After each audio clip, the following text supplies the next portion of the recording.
internet connection. Yeah. So today what we're going to do is focus our attention, continuing from yesterday, focusing our attention on sales. What I'll do is I'll start out first by introducing well, maybe the panelists can introduce themselves just for 20 seconds, just so people know who you are, and then later on you'll have an opportunity to talk about your journey and make presentations. But why don't we start with Koen, because you're, Okay. So good afternoon. My name is Koen de Bossere. I'm professor at Ghent University in Belgium, and I'm also the coordinator of the HiPEAC network. The HiPEAC network that is organizing the summer school and many other things. And I'm also coordinating the summer school. So if anything goes wrong, I'm the one to blame. So Luca? Yeah. So good afternoon, everyone, or good morning if you are from another country than Italy. My name is Luca Fanucci. I am a professor at Pisa University in the field of embedded system and microelectronics. I'm also a member of HiPEAC community, and I'm happy to share my journey in the field of technology transfer from university to industry in the field of microelectronics. Okay, great. And Mikael? Yeah, hi, I'm Michael from Turku, Finland. I'm a researcher, teacher, lab engineer at the university in Turku. And my specialty is optimization. And Avo Academy. Yes. Yeah. And you're also an entrepreneur. That as well. Yeah, okay. You disappointed me by not introducing yourself as an entrepreneur first, and then as a researcher second. So just by way of going backwards, so Mikael is actually one of the founding members of a company that we started based in Finland that's focused on the Pan-African continent to provide optimization solutions for the developing world, which involves very particular aspects of computation. Some areas actually that have not been well represented within the research community, but then other parts of it which are using very standard sort of typical models that are well understood, but being applied to the problems of the developing world. And Mikael will talk about that later, just by way of an example of someone within academia, within a research institution, running a lab, who then participates in a new venture started by myself and a few others.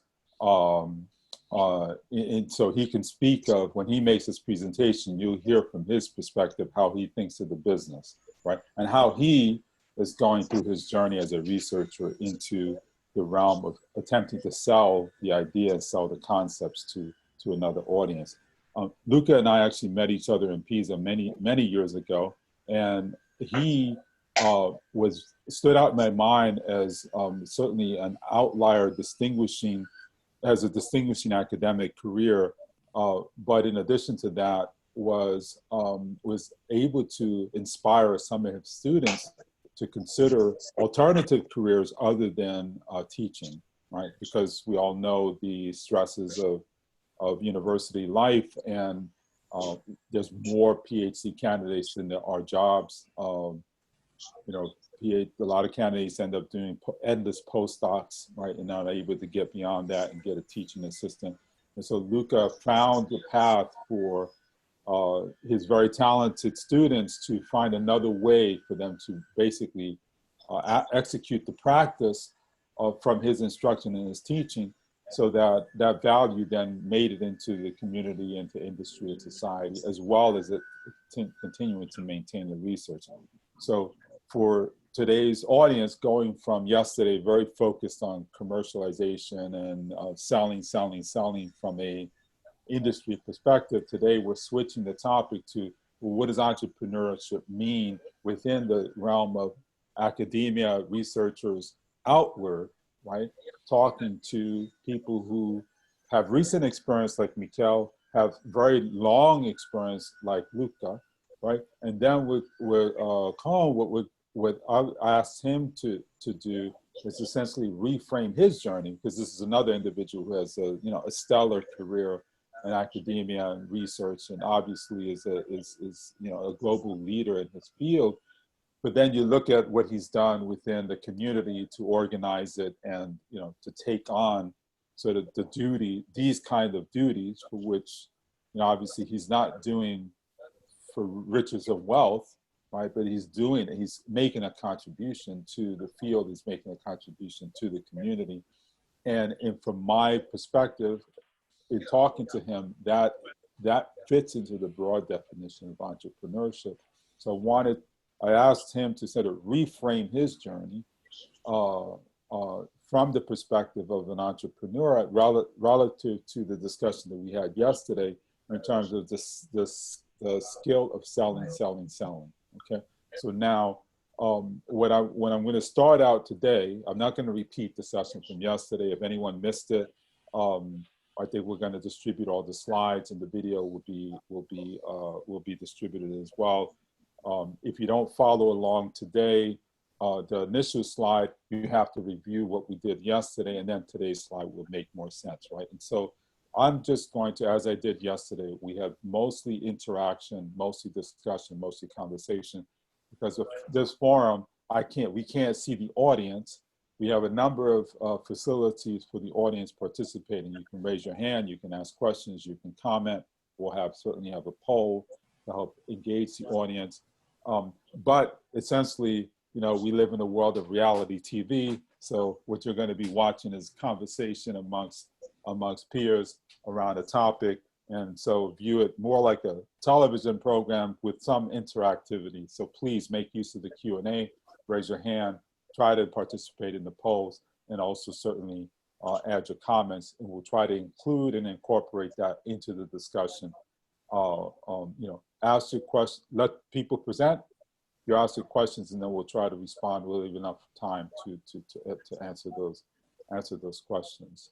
So I want to start out probably with the poll, just to kind of get a reframing, understand how many of their participants are actually listening and watching, right, as opposed to having it in the background.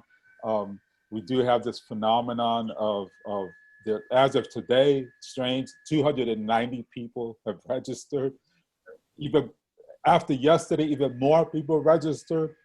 It's kind of strange. We have fewer people actually attending today than we had yesterday, right? But this is actually typical for these online kind of sessions. I think the more or less the average is about 10% of all the people that register actually show up. When it comes to entrepreneurship topics, right, it's actually about 1 or 2%. And I'm curious to hear Luca's sort of reading on this. I've had hundreds and hundreds of students take my courses, right? It's about 1 to 2% actually act on what they hear, right? And so anyone in the audience who is an entrepreneur, who's an aspiring entrepreneur, you don't have to worry about your peers of the competition. Most of them will disqualify themselves simply by not showing up, right? And so that's a great phenomenon in human behavior, that entrepreneurs who want to sell, and it's actually a secret of success, which I think Luca Cole would also elaborate on, which is they tried and everyone else didn't, right? And sometimes they failed and then they tried again, and most people just fall off, and it's almost a process of elimination. They, for whatever reason, people like myself and my peers here, we have a persistence of ego. Maybe we have a little bit of lunacy. We think we can make a difference. So we keep on trying and trying and trying and trying and trying. And eventually everyone else disappears, goes off, and then we're the only one left, right? We're left with the big, challenge and problem. George, thank you for also participating. We have another panelist who just came on board.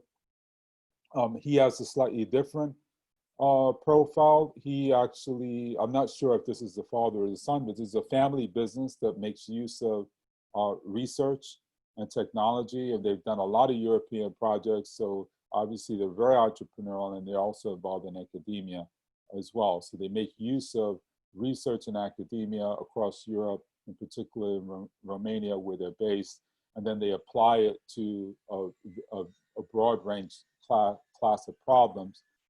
More than likely managing managing the technology, managing the resource to some great effect. All right, so let's start with the poll, just to check the pulse of who's out there, who's listening. And, you know, so the original poll is, do you know of any examples where someone in academia had a career that also worked in industry and started a company, excluding the panelists? Because obviously I just introduced the panelists, and so the answer to this is yes for everyone attending, but excluding the panelists, do you know of anyone who kind of fits that profile?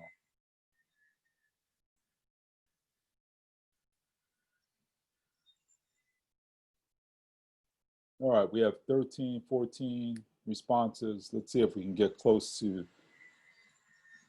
at least half, so that we know that there is an audience out there.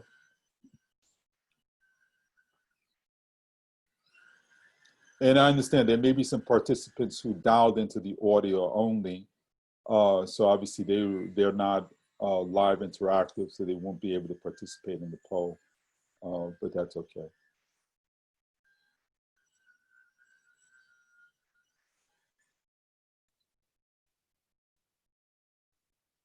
Let's see if we can get one more. At 40 participants, if we can get to 50%. Anyone else out there missing? One more poll, one more response. Set it as a goal. All right, we'll give it another 15 seconds.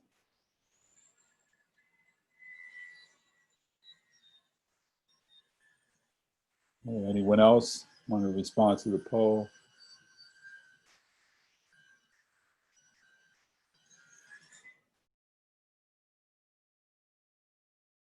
All right, we're on 2 minutes. We got 19 responses. That's good enough.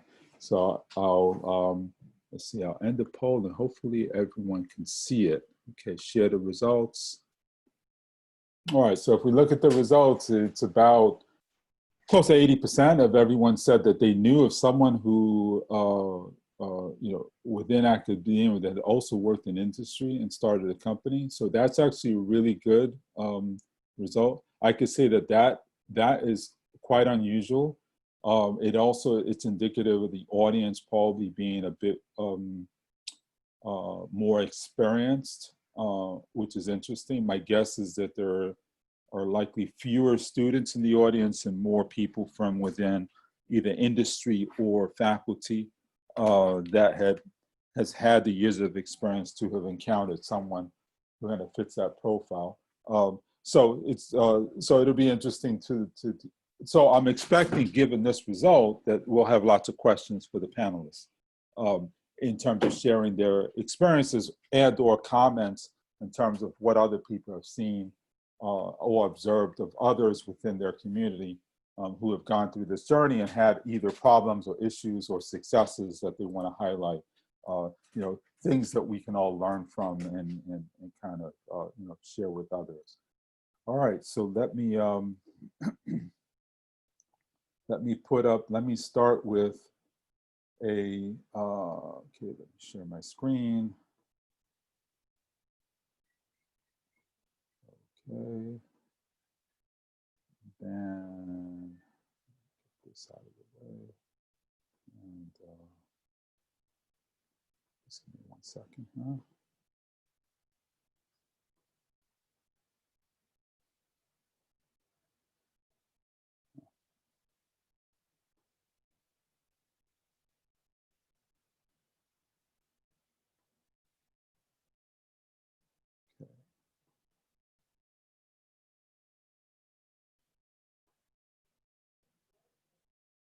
Okay, so anyone who's gone through sort of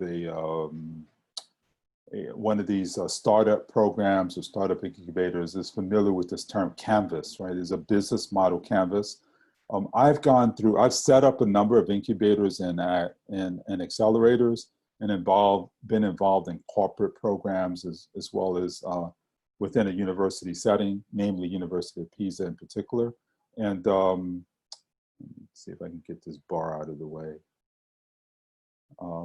Many of them focus on this sort of structure of business and how to craft your idea. And what I have found is that is a really effective way of grossly simplifying how to think about constructing or assembling a business from its parts.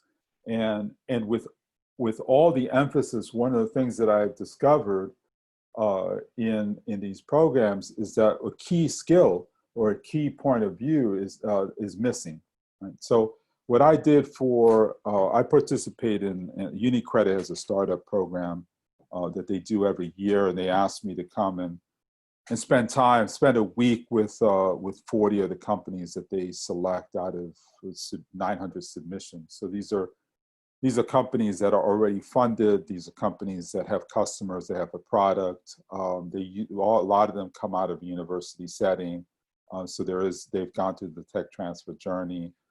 Some of them have patents. And for the most part, they're very well crafted and very well presented and articulated businesses. But the one skill that seems to be missing is sales, right? Which is what we talked about yesterday. Yesterday, I talked about sales from a grossly simplistic perspective, which is selling to consumers. And today, what I want to do is reframe it in this sort of canvas-like setting to help you construct in your mind what is it that we talk about when we focus on selling, and why is this so essential for, I would say, human economic activity, extend most broadly, and then extending more specifically to some notion or some definition of what we call entrepreneurship. And then with this framing, we'll turn it to the panelists to sort of talk about, their journey. And I'm sure within that journey, you'll recognize some of the things that I'm going to represent here. So in this canvas, we have the way to start to view this is from the colored boxes in the middle. We'll start from the bottom, which is creating new value. Creating new value is essentially what entrepreneurs do, satisfying customer needs. And when you create new value, there's always existing competing solutions. There's ways that people are doing things today.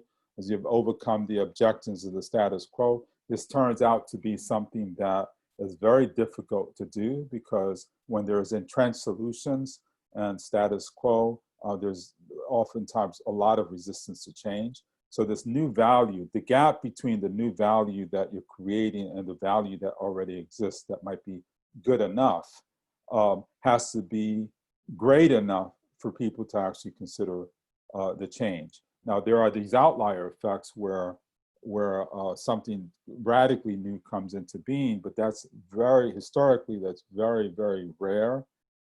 It may change the medium, but the essential need would still remain the same. For example, the use of a mobile phone relative to a phone relative to people writing letters, right? People are trying to communicate. The only difference is the speed at which the communication is taking place, but essentially there are people communicating with each other in various ways, right? So you have to have new value created that essentially knocks out the competitive solutions, and then as you provide a new value, others will also attempt to come in and provide alternatives. Beyond that, there's in selling your solution, you tell the story, and then as you tell the story in sales, you have to expect to lose 99 times before you win, and sometimes you're losing 200 times before you win, and you just keep on persisting.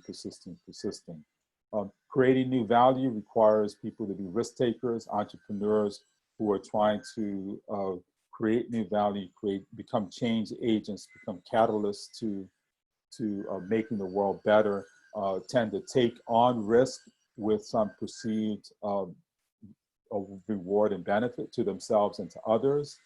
The sales challenge is getting the channel to open up the market. So if you have a very competitive solution, how do you find an entry point into a market? Yesterday, some of the panelists, Warren and Emmanuel, talked about this notion of fit, and they refer to market fit, right? And so there's always the necessity of finding some insight and then some way. And it may not be that you go into the market directly, but you go into the market through a channel. Understanding the buyer types. So there typically isn't one buyer. There may be multiple buyers. There may be a constituency. There are cultural factors. In one of my businesses, we have a particularly difficult sale because we have to, one, educate the customer, and then we have multiple constituencies that we have to satisfy. From we've got to satisfy the technical people that what we produce, what we're offering is sound technically, it's secure, it's reliable, it's robust. But then we have to convince the business people who actually signed the check, right, that we're going to actually deliver on the value and the promise, right? And so understanding, and these are the buyer is the one who writes a check, who signs a check, but oftentimes the person who writes a check, who might be the CFO of the company, is not the person who actually has the background to evaluate what's being offered, right? And so understanding the buyer types and then constructing the influence map is how you're able to navigate through a complex sale, right? And then at the highest level, humans sell to survive, to thrive, and to share, right? So working with purpose, with a value, with persistence, and then having the pleasure of winning, right? So if you have that competitive drive, that competitive spirit to win, and to create, when I say win, it doesn't mean that somebody else has lost, right? Because you create win-win-win scenarios where everybody wins. You knock out potentially your competitors, but at least all your constituents get the benefit. And what keeps you motivated is a sense of purpose, that what you're doing matters, right? And so now we'll go all the way to the right side, and that is to summarize, right? In order to sell well, and actually Emmanuel emphasized this yesterday, and to some degree Gabriela as well, when they were talking about selling and believing what you're doing, right? So it's believing in what you're doing, not that what you have created is the best or better, but that it fits to the needs of the person that's going to buy, and that your purpose in life, your purpose in selling, is to actually provide the value and the benefit to the constituents that you're selling to, irregardless of what you believe you have to believe that it fits their purpose, it fits their need. And that has to be pleasurable, because obviously if you're selling and it's a big chore and it's aggravating and you're losing and constantly losing, nobody's listening to you, and you just get frustrated and you don't have an excessively positive attitude and then find pleasure in the process, you're probably not going to succeed, and you're probably not going to be persistent enough in order to get to the last point, which is to do something profitable, right? And when I say profitable, I don't just mean economically profitable. It may be profitable in the sense that the value created is greater than the cost to create that value, right? And then that creates essentially a residual benefit to yourself, to your team, and to the buyer, right? And to society as a whole, extending all the way out. Now, going below that, in order to get to that purpose, profit, and pleasure, you've got to probe the market, understand the buyer's intentions. You've got to have a process that you can track and measure against. So sales is actually, as much as people think sales is personality driven, and sales is, it's got to be charismatic, but it's extroverted. None of that is true. Sales is a process. Once you understand the influence map, once you understand the buyer's psychology, then you construct the process, you follow the process, you measure how you're performing against that process, you execute in order to get the results. And when you don't get the results that you need or the results that you expect, just like scientists, you have a hypothesis, you test the hypothesis, it doesn't work, what do? You change the premise, you change the methodology, and you test again, you test again, you test again, until you get to results that make sense to you, right? And because sales is such a emotional and psychological process, there's a number of, which I'm not going to cover now, there's a number of cognitive biases that come into play in this whole notion of behavioral economics, where people start to believe their own story so much and no one else believes it. And they sort of fabricate this world that doesn't actually exist, right? And so sales is trying to get to a shared reality of what the future may be, that both your buyer and your constituents and the supporting cast members, right, all not only believe in what you're putting forth, but will act on it. And you have proof points in your performance to show the results, right? To get to there, it has to have a product. The product has to have a price, and you have to strive to perfection. Now, yesterday we talked about selling to something that is good enough. One of the challenges in the marketplace is that the market does not necessarily buy the best, right? If it bought the best, then a lot of the stuff that is already in the research community would already be in the market. The market is about 15 years, 10 to 15 years behind the solutions that already exist, right? I don't want to get into negative stuff, but even the stuff that's happening with this pandemic, there are solutions out there.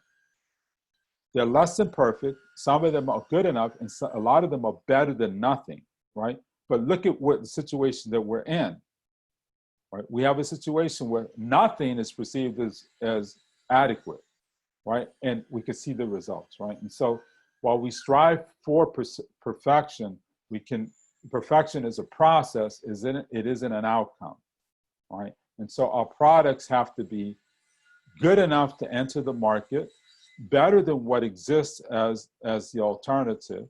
We use it as a discovery process, including the pricing, because there's about 50 different ways that you can price a product, and we've got to test all of them, right? And so when we go into a sales process, as much as people think that, oh, it's just personality, and if they like me and they like my product, they'll just give me money. It's not that way, right? And you've got to actually construct the entire sales process, construct the psychology of all the constituents, and then start to methodically enter that process, measuring and testing as you go along, right? Now,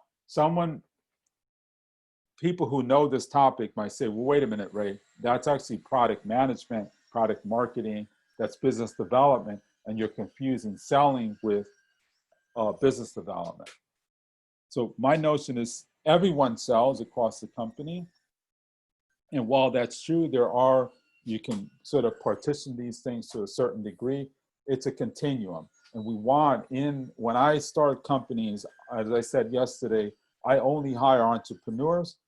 Look, Mikhail comes out of our research, but he has an entrepreneurial mindset. He's willing to learn. And you'll see later on that he's actually attempting to sell when he makes a presentation, even though he's selling from a researcher's perspective and he's selling to a research audience. At least he's trying to get to a product. He's trying to make something that's adequate, good enough. He's trying to find a space of a class of problems that haven't been solved in the way that he's approaching it. And that provides a product, not perfect, but we strive for perfection, right? Then in the end, it's all about people, their potential, and then where they're located matters, right? Because our physical reality, as much as we live in a virtual world, our physical reality matters greatly. We cannot deny that. We can't push that aside. The place matters. The place is where the market is, right? And a lot of the opportunities that remain to be solved are not actually in the economies that we live in. They're in what I like to refer to as the developing economies, emerging economies, frontier economies, or advancing economies, right? Not the already advanced economies, of which many of us live in, although we have people from many, many, many countries, right? The biggest opportunities are in the markets for which the productivity rates have not achieve the levels of yield that exists in the advanced economies. And this goes across the board, right? From energy production to agriculture to mechanization and industrialization.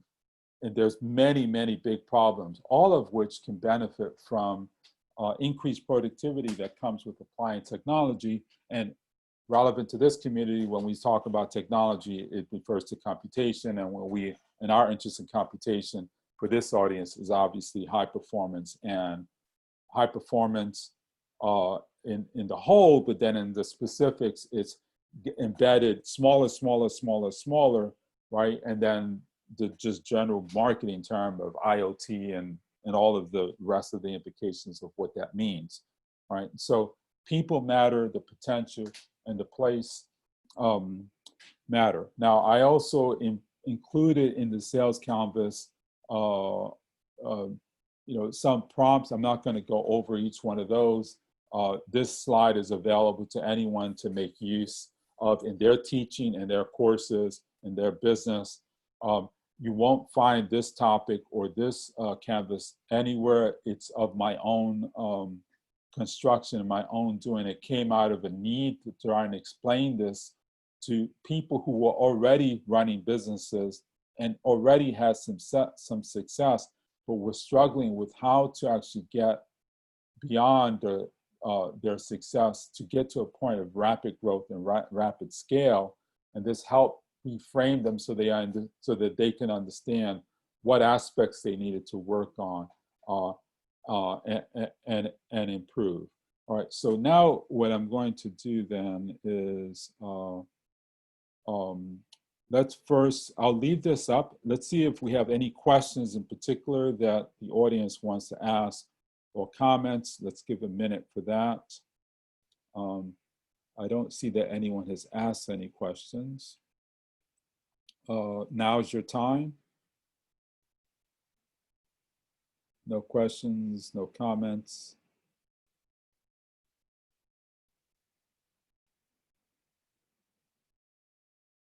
Okay, so we can move on to the panel then. Stop sharing. Okay, great. So now what I want to do is let's turn it to, let's start with maybe, start with Cone. If you can, so Cone, do you want to tell us, I mean, you saw, I know that you've attended all the sessions, including yesterday, and you saw what I just presented within a few minutes.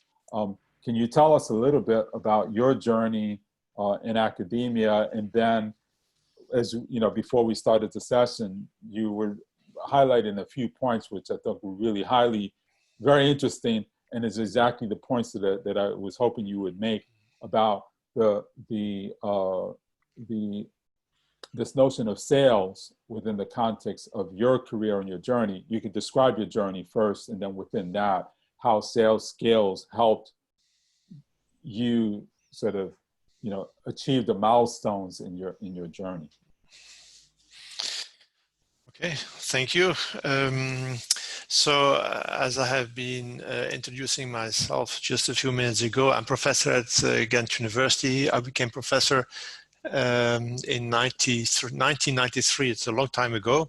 And well, as a young professor, assistant professor, associate professor later on, you have to do research. So I started building on my research group.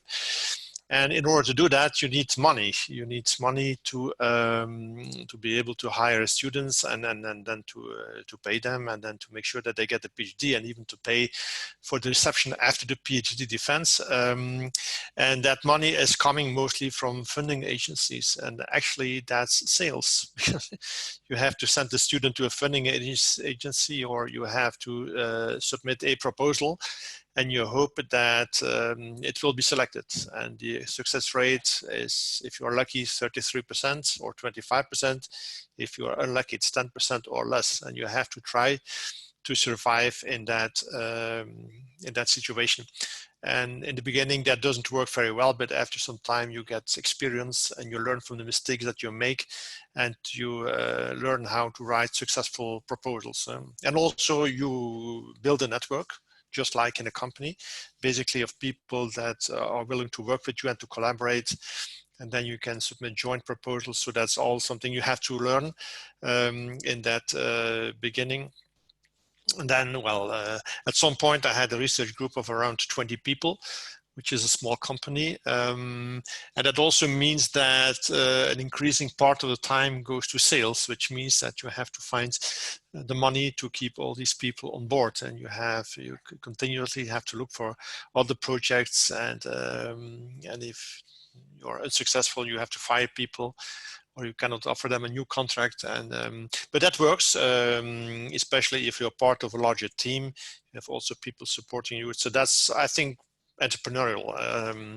And what I see now, I'm head of a department and we have 55 professors at all levels. And when we do evaluations, then I see different types. You have people that grow a research group at a very fast pace, by trying to go into research areas that are fast growing, for which there's a lot of research funding.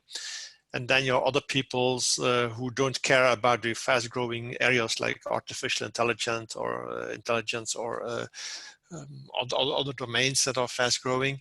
And there are more mathematicians, and they have a small group of 1 or 2 people.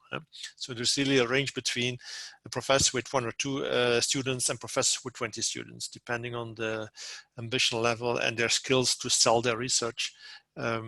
So that's one thing. Then later on, I became full professor, and at that time, I also became HiPEAC coordinator. And then actually my career took a turn in the sense that I spent less time on research, but more on keeping this organization running. So HiPEAC has a yearly budget of 1.2 million euro. And so every 2 years, I have to try to find another projects that will allow us to continue this effort with the conference, the summer school, different other networking activities, vision document that we produce, etc., and the grants that we give. So that's has been one of my things I did over the last 10 years, well, since 2008, when I became a coordinator. It's fun actually, because it's also selling it. You're selling a concept, and then you try to convince, in this case, the European Commission to give you the money to be able to continue your activities. What I also did at yes. What motivated you? I mean, because you could have easily just continued research, doing papers, having a group. What motivated you to start doing something like this and taking on a budget? I mean, it's a huge. I know that from your perspective within academia, this is not something that it's almost a labor of love. It's somewhat volunteer. It's probably very demanding of your time, much more than there's probably an easier road that you can take, right? So what motivated you initially to? Well, there are 2 things. I think, first of all, after doing 20 years of research with a large research group, I saw most of it. And then you can just have another 2 or 3 PhD students graduating every year, or you can try to do something different, and also to have a different type of impact. So the impact of the research is that you publish papers, you help students graduating. From time to time, you have something that can be commercialized. So that's also very nice, but it's more of the same. And I was ready to take on another challenge, I think. And there was an opportunity here, and I thought I could do meaningful work for the computing community in Europe. So it was also a personal choice and a personal ambition to do that.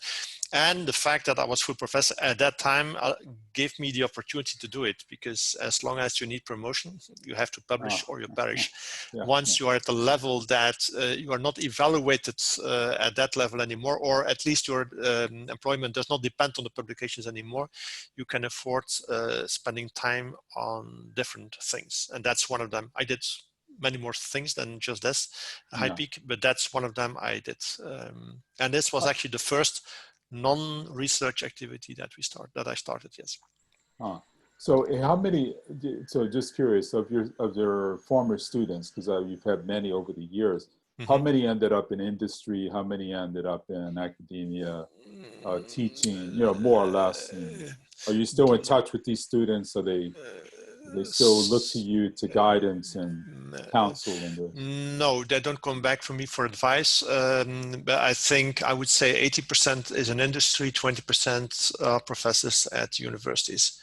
Okay. 2 of them in Ghent and the other ones all over the world. Wow. Yeah, that's and actually for an academic, people are prouder of having students that become professors like they are than people who go in companies and just have a job in a company. Some of them also started a company, like Dries Buitaert, for instance, you might know from Acquia, from Drupal. He started a company in Boston, which is doing very well now. And this is your former student? That's a former student of mine, yes. Oh, great.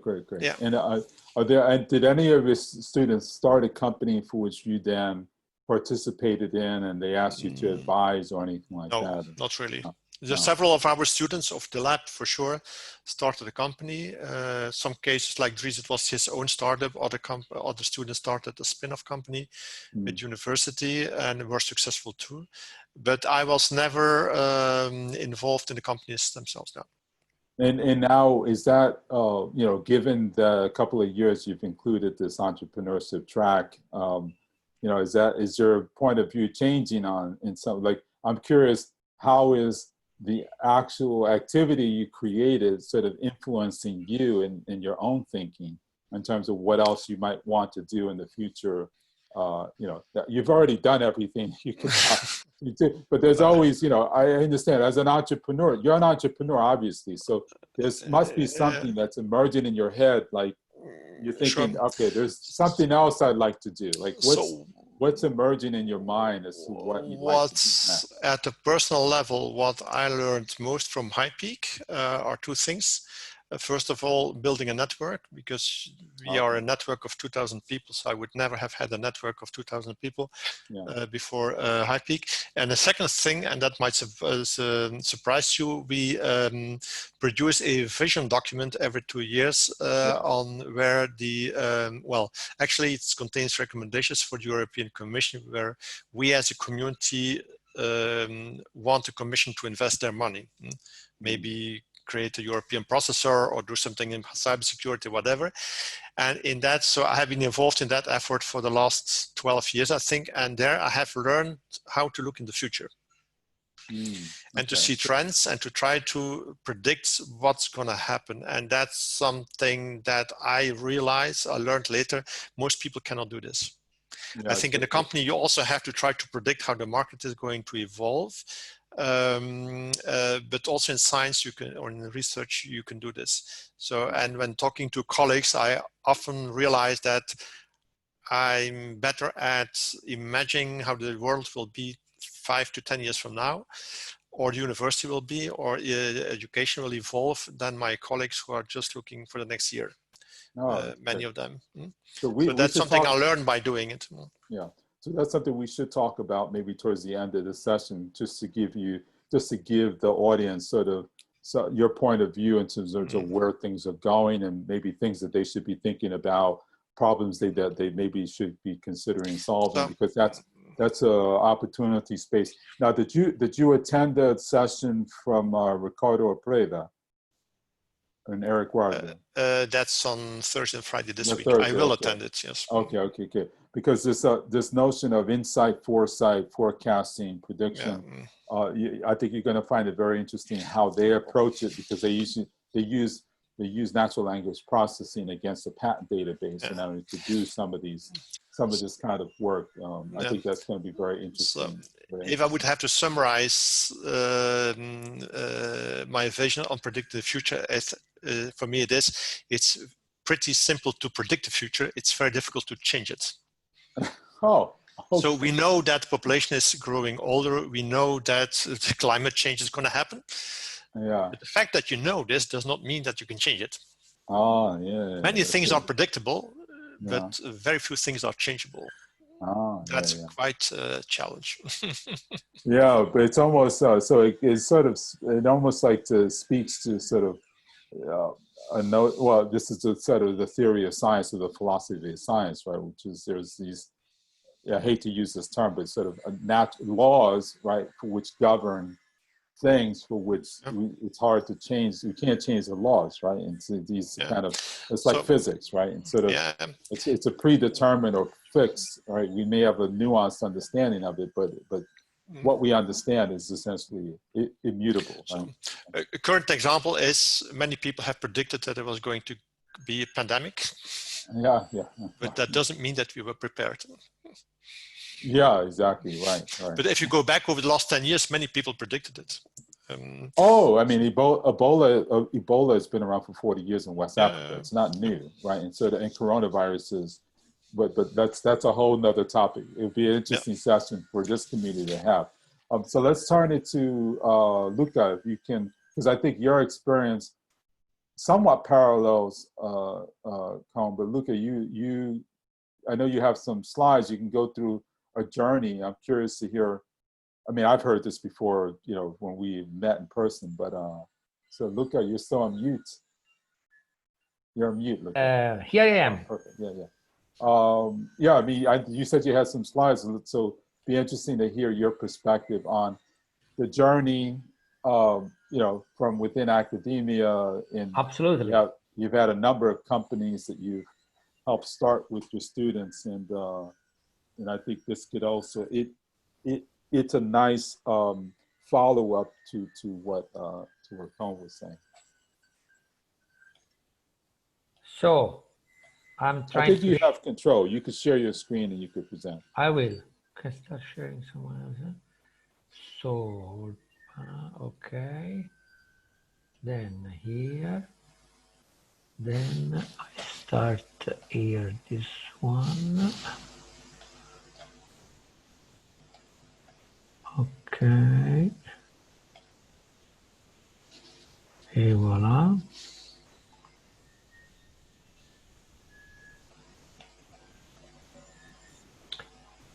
E questi due, ok. Olè. And share. Can you see it? Yes. Okay. So I leave this here. I leave this here. And then I put this one here. Okay. Okay. Close here and voilà. So thanks and again, good afternoon, everyone. As mentioned by Raj, I would like to share the experience in the field of technology transfer in microelectronics that I was engaged since many years, and I think is, let's say, I hope that there will be some useful information for you, or everyone is interested also in this topic. And so, first of all, technology transfer from the academic perspective is trying to transfer new technology results from university and research institution to someone who is able to bring to the market and to make money out of it, of course.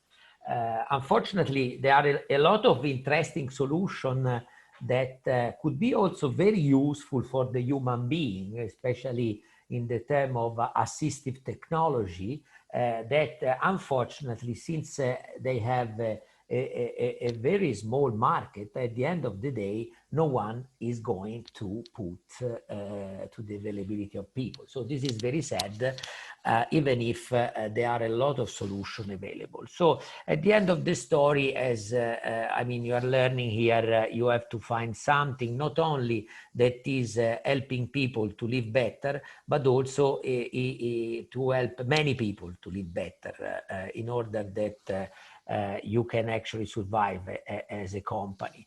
As far as, let's say, Italy is concerned, we have a law in 2010 who actually changed a lot of the attitude of the university towards technology transfer, because before the main pillars were just research and education. And to be honest, to be, let's say, involved with industry, it was not considered something very good from an initial point of view. Of course, this idea was not shared by many people, and myself and other colleagues, of course, were among these people. And in the field where actually we are more experienced, that is microelectronics, at the Faculty of Engineering, we start, let's say, at least to work as a group of engineers at the very beginning, in the 80s, where actually Convey was introduced, and we start also immediately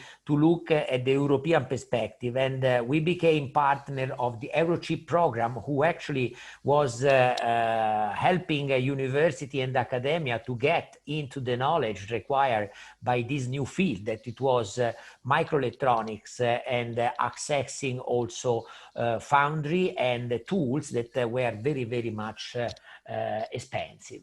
And starting from that, actually, we grow a lot of competence in our lab since that year. And the point was actually how to bring this knowledge and this person to the market without having to go abroad and also to go to north of Italy, because at that time only ST Microelectronics in Lombardia, in a very difficult area for the pandemic nowadays, has the opportunity to work in the field of microelectronics, or just leave Italy for US and other countries. So the idea was how to build something in our area. And we joined in '93 an initiative that was launched by the European Union. It was a special action in microelectronics for Italy, where actually the goal was to foster the use of microelectronics for small, medium enterprise. And we have been, let's say, selected a competence center, and Professor Terreni, who actually was the leader of the group at the university, funded at that time the competence center of microelectronics. Actually, this was not actually within the university, because as I mentioned, in '93, actually, technology transfer was not seen very positive from the academic perspective, because there was the idea that we are in a marble tower where actually we can be untouched by industry that in a certain sense would not leave us the freedom to do whatever we want. And so we built this competence center in an institution that was also participated by the university, but was not actually the university. We, of course, go in our site, we start having our tool, our EDA, our machine, our server, and our services toward the technology that were available at that time. And in that respect, the goal was mainly to create a critical mass to address complex challenges like the one that was due to the microelectronics area, and especially to work for people with people in order to create highly skilled engineers in microelectronics and EDA tools. Because our, let's say, belief at that time, that is also the belief today, is what mentioned Ray, everything is about people at the end. So we are the first hero that were established in the competence center, a full employee, and I like to name that because actually they started an activity like an entrepreneurs, because there were just 5 guys and there were just risk in that activity. And Marco De Marinis, general manager at the time, Paolo D'Abramo, analog and designer, Lorenzo Bertini, digital designer, Franco Bigongiari, digital designer, and Riccardo Serventi, analog designer. So they actually shared the vision, they took the risk, and they started this activity. From this activity, actually, we move towards what we call it the Arno Valley. You know, in Pisa, we have the Arno River. It's not Silicon Valley, so we wanted to call it Arno Valley. But from the seed that actually was established in '93, we have an evolution of company, startup, spin-off in the area of microelectronics. The first one was actually in '96, that is Aurelia Microelectronics, that was also part owned by the Center of Competence. And from this activity, actually, there was in 2000 Logitech, that it was mainly focused on functional safety for microelectronics, that was after some years acquired by Intel. So nowadays we have Intel in Pisa just because of this initial seed. Then Aurelia Microelettronica was acquired by CITEL, that is one of the most important company in the space domain. And let's say the leader in the microelectronics area in the CITEL was the guy that actually started at the competence center. Then looking to automotive, we actually spin off Austria Microsystem IMS in Pisa. It was attracting external money from Austria in particular to invest in our territory. We found an agreement where actually we provide the first 10 employees to AMS from the employees that we had at that time in our design center.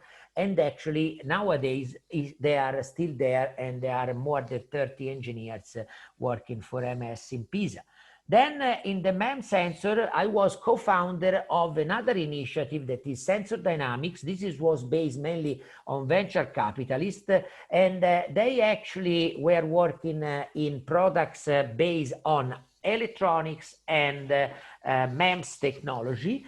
And this, let's say, initiative was sold in 2011 to Maxim Integrated Circuit for $164 million. And at that time, there were 130 employees. And out of that, because of the management of Maxim, let's say that most of the Maxim employee transferred directly to Dialog Semiconductor, who decided to get most of them, around 45 out of 55, and they decided to move their companies also in the Pisa area. And since 2013, we have also Dialog Semiconductor that last year was acquired by Apple. So nowadays we have Apple with more than 80 employees in our area due to this initial seed that I have to say was started back in '93. The remaining guys in Maxim Integrated Circuit actually were acquired by Anking Electronics, that is a Chinese company that now had their own site in Pisa. And they have, let's say, less than 10 employees in Pisa. The others are mainly based in China. So the last adventure is in 2014, where actually we co-founded Engineers. That is, of course, a spin-off of the university, because after 2010, this kind of technology transfer to industry made in the university, and also to foster a startup spin-off, was more actually considered positively. So we have Engineers, and let's say that nowadays in Pisa, if you consider all the companies that I mentioned and they're still alive, we have more than 250 engineers working in microelectronics. And so let's say that when you have a graduate students, a PhD students from Pisa University, actually he can select and choose if better to work in Tuscany with a wonderful sea, wonderful mountains, wonderful food, wonderful wine, or go to work in Ghent with Köln, where actually the weather is not as such as nice. And actually that's why Köln is organizing HiPEAC every year in Italy, in Fiuggi, and unfortunately this year is a virtual conference and you cannot enjoy Italy yourself. So let's say that just a few words about engineers. Actually, engineers was founded in May 2014, and you see that the people there is some similarity because Professor Terreni was there, and it was actually the head of the group in Pisa University when we started to work in electronics. I was there as well. And also Sergio Saponaro is a colleague of mine who is there, and we are both colleagues now in the department, and we are both engaged in engineers. Unfortunately, Professor Terreni left us prematurely, and of course we are glad to bring this activity on also on his behalf. Nowadays, engineers has got 11 employees. Most of them got a PhD in electronic engineering, and 9 are master, of course, degree in electronic or computer or embedded engineering. And then we have, of course, one fantastic master in economics that you can imagine is our dear Camilla, who is actually the real boss of the company, taking after all these pupils. Of course, the gender issue here is quite an issue, but Camilla doesn't like to have anyone else from the female area in the company. So I'm joking, of course. I'm very happy to say that in the center of the picture there is Giuseppe Gentile, because Giuseppe Gentile, after 20 years of activity at the European Space Agency, actually took over my role as Chief Executive Officer of the company since January 2020. So let's say that we have sometimes brain leakage, but sometimes we have also the opportunity to create a nice environment where very experienced guys are willing to spend also their professional career and come back to Italy. I have to say, unfortunately for myself, that the expectation of income in 2020 since, let's say, the venue of Giuseppe already double the previous actually situation, since it was actually the reason why we wanted to have a CEO working full-time for the company. And actually, this is actually very important that you have to be devoted full-time for the company. Otherwise, you are creating more or less a bottleneck for the decision process. And so that's thanks to Giuseppe to join us. And the main field of engineers are aerospace, automotive, and healthcare. I, let's say, don't want to get into the details because of course we have many products in the different fields. Just to mention, let's say, the latest achievement that we have done, mainly in the space and in the healthcare business, where actually we have a lot of contract from the European Space Agency, from major space industries, where actually our technology is used all over the world. And I have to say that in terms of the standard of the European Space Agency, Space Fiber and Spacewire, we are one of the lead company in the world. Of course, thanks also to the European Union, because we were one of the winners of the SME instrument phase 1 and phase 2, that it was, of course, really useful in order to accelerate our business roadmap. So as a conclusion, I have to say that thanks to the activity that Professor Terreni started back in '93, we have now created more than 250 positions with Intel, with Apple, with AMS, with Microtest, and with engineers and others. And I think this is something that makes me really proud. And because in my opinion, the number of new jobs is a good performance metric for technology transfer, in my opinion. And let's say that nowadays, all universities are very well, let's say, prepared in order to foster technology transfer and also to help young engineers and professors and researchers also to try to exploit from a market perspective their results. And we have also the opportunity to have Ray Garcia in our PhD Plus program several times, and it was very useful. And also the chat that we had in the past, they were very important also for engineers. But I would like just to conclude that all is about people, and let's say that if you create an environment where actually people can express their talent at best, we are not looking also for high potential, but we need for people and to find their potential, their talent, and to exploit their talent within the industrial roadmap of a company.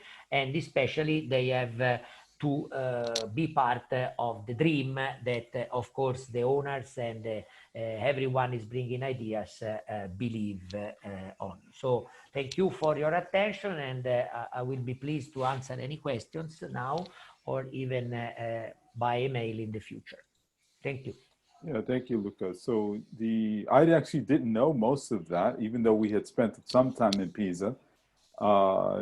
That's a fantastic journey. It's another, I mean, I do know that there's so much hidden activity, and this holds true. Well, I know Tuscany probably more than other places in Europe, but I think every location where there's a university and there's tech transfer and there's people there trying to find an economic life has these kinds of stories at a smaller scale that are not promoted as much as I wish they were, right? So from the American perspective, even you, right, mentioned some companies that are there, which are very well-known monster companies, gigantic companies, which appreciate the value that exists, right, in a small little place like Pisa, obviously a significant university with a lot of research, but even they understand they need to be there, right? And so from what I like to do for our audience is to reframe things, because one thing that you said, which I really appreciate very much, which, as you know, was my reasons to go to the university there and help, participate, foster a community of people who can think beyond, think of other possibilities, right? To make things that you just described happen faster, greater, and larger scale, but to do it in a way that allows for job creation. That, to me, is the most significant, because when I first started to get involved at the university there, our goal was to provide alternative options for people within the PhD program, because the risk, and I'm curious to hear Cohn's experience with this, the risk was losing really talented people either to industry or to thinking, well, why should I do a PhD program?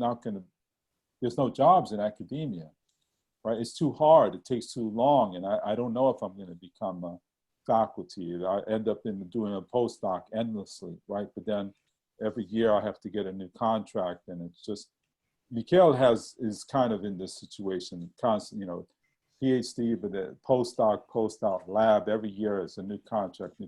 So there's a certain degree of uncertainty. And if you live with this uncertainty, then why not take on the uncertainty of starting a business. As you described, your esteemed colleagues, 4 or 5 of them took the risk and said, there's no certainty anyway. We're just going to jump and just do this commercial thing and then make it happen, right? And then other people, sort of jumped on board. And I really appreciate the value that you and the emphasis you put on the goal being create meaningful, useful work for people, versus what we hear so much about is the unicorns and all the concentration of wealth. I am not an entrepreneur. I live a comfortable life. I've had a lot of success in my life. Extremely fortunate. I spend most of my time now volunteering, doing this kind of thing for job creation. I could very easily only focus on making as much money as I possibly can make that I'll never be able to use. And then I drop dead tomorrow. Right. And so in what is so important, and why I appreciate both, the panelists here, is that you guys found your way within the structure of an institution, and you didn't have to do any more than that. You could have just written papers, full professor, and you basically retire until you're finished. But no, you didn't do that. You dedicated your life. I mean, you were teaching and being a CEO of a company, which is, that's basically having 2 or 3 jobs. It's an enormous responsibility. And then if you have employees that you have to pay, and you've got to go and do grants, and you have to find money and find contracts, that's a tremendous responsibility, because if you don't get the money, then what? Then you have to go tell someone who has trying to build a family, hey, we don't have money to pay you, right? And so that is to take on that stress and that burden and that obligation and that responsibility. Not everyone's willing to do that, especially when they don't have to do it, right? In your case, in Colin's case, you guys don't have to do that. You didn't have to do it, but you did it anyway, right? Why? Because it's important, because you're compelled to, through your humanity, right, to do something, make a difference, right?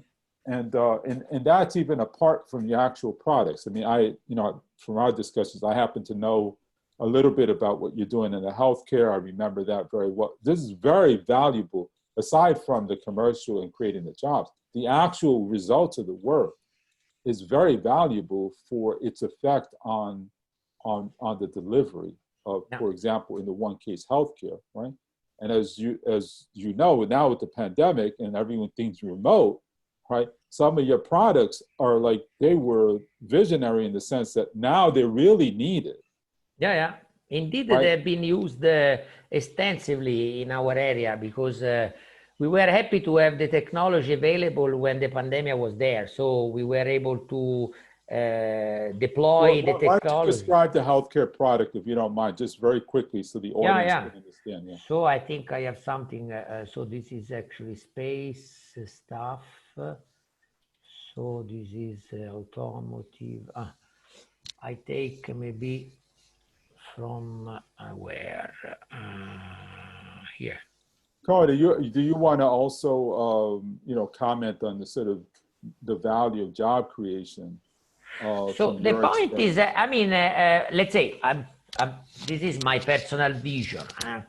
So of course, let's say like Koen, that is investing now his life in order to create opportunity for the members, for the network, and to create, let's say, at the end, he was able to create a network that is putting together, let's say, almost thousands of people from industry and from academia, and let's say, always trying to create opportunities in order for the members to benefit from the network. And I believe this is actually something that he was able to interpret it very well. Also, the summer school that the people are attending here is an event that, especially if you do it personally, and I hope next year we will be able to do it, it's really a unique event because you can share professor, teachers, and students the same, let's say, hotel and the same room, so you have a lot of time to speak. And I believe that this is an opportunity because there are typically more than 250 guys coming from all over the world, and especially for a PhD at the early stages, it's very important to find also the opportunity to discuss about their future, because at the end it's everything around the human being. Everyone is willing to find their position in the world and possibly looking to be useful somehow. I mean, the money is not the only metric in order to judge if you are happy or not. I mean, this is typically what I say to students, that at the end you have not to care about money at the end of the day. And of course, maybe this is not the message that is coming from the society, from all the area, but what I see very grateful is that the time that I am investing in order to create opportunity to the students at Pisa University, my PhD students, it's really really rewarding, because you can see that you are changing the life of many people. Because before, actually, if you want to be actually happy about your work, you have really forced to move away from your home. And in my opinion, this put a lot of, let's say, trade-off, being your family and your tradition. Of course, it's always very good to go abroad and to see your country from a different perspective. I did myself for 4 years. But anyway, I mean, home is home, in my opinion. So just have the opportunity to select if you want to stay home or if you want to go abroad and then come back. Providing this opportunity, in my opinion, is very good. Also because as soon as you have in your area companies like Apple, company like Intel, company like AMS, that are international companies, actually there is a different attitude towards also highly educated people. Now for them, it's really well recognized to have a PhD. Before, it was not the case.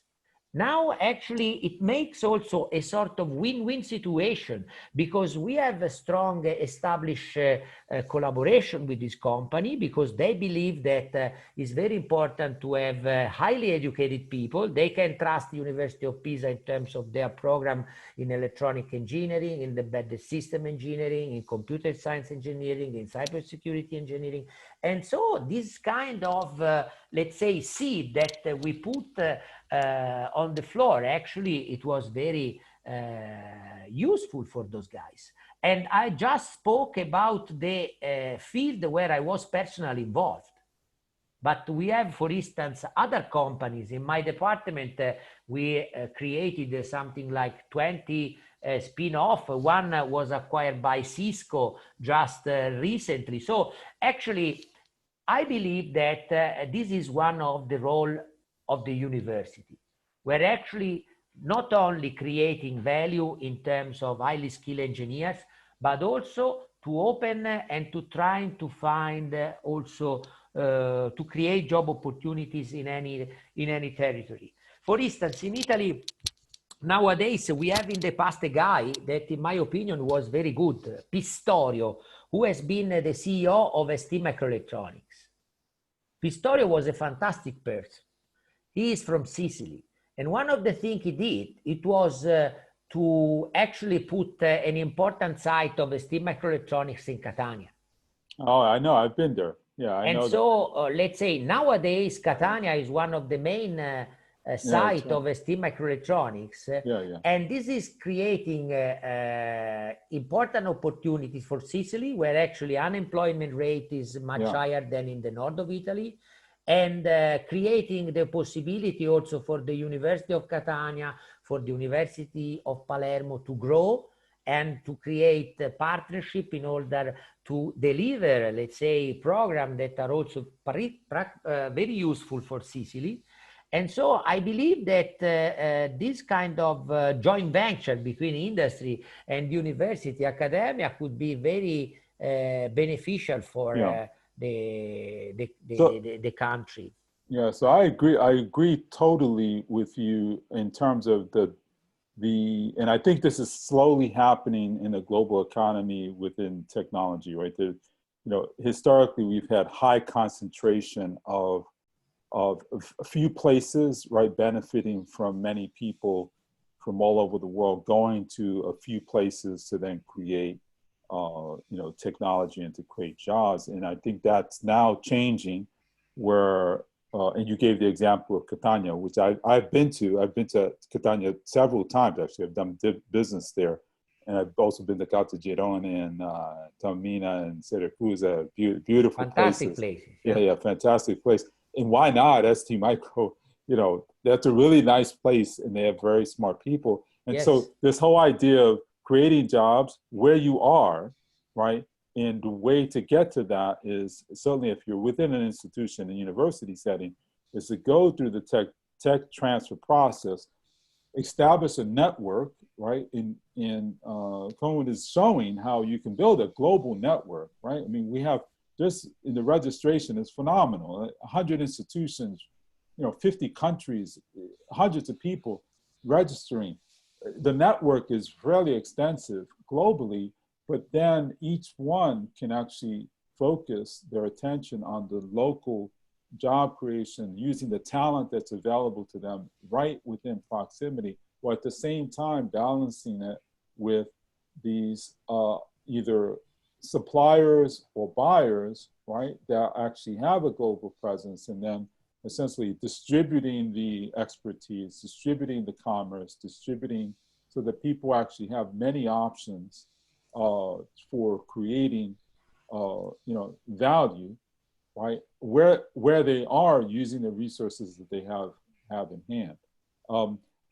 So Luca, in the interest of time, what I'd like to do is maybe instead of you going through your the telehealth solution, what I'd like to do is give Mikhail an opportunity just to change it, and then we'll go back to it, right? Just, okay. Okay. Is that okay with you? Absolutely. Yeah. Okay. Because I do want you to present I think it's a very highly relevant example to the time that we're in. It's also one where Massimiliano, one of your students, who was also, absolutely, he's one also of the owner. I'd like for you to tell that story as well, because it's a wonderful example. It's a very talented person. Yeah. Who then, was your student, was also my student, and then he did a number of different things. And so I do want to go that, but I want Mikhail to make a presentation first. Okay. And then we'll go back to it. Okay. All right. And I also want to say we have a panelist, George, who's only dialed in by phone. So unfortunately, George, since we're doing this visually, maybe you and I can talk afterwards. Stay on as a panelist. I'll give you a few moments to sort of speak and comment on what you've heard. But obviously, since you're not connected online visually, there won't be an opportunity to necessarily present. We also can't see you visually, and this is a visual sort of medium. But Mikhail, you have, why don't you go over Langor just so that the audience can see an example of someone in a research lab who's then trying to solve a large problem, and then how you present it just as an example. And then we'll go back to Luca. Go ahead, Mikhail. Okay. If you could do it in 15, 20 minutes. I know you can do it relatively fast, but this is an example of a researcher who's learning how to sell. Okay, I just need I need permission to share my screen though. Oh no, I think you can share your screen. Host disabled, attendee screen sharing. Oh, can we give him permission to share his screen? Aneko? Yes, 1 second. Sure. Okay. Yeah, you'll get permission in a second. Okay. Thank you. Well, we're waiting for the permission. So for the past year, I've been working on a project called Lengor, which is an optimization platform to solve a wide variety of different types of optimization problems within the industry. And the platform is especially focused on solving problems in the developing world.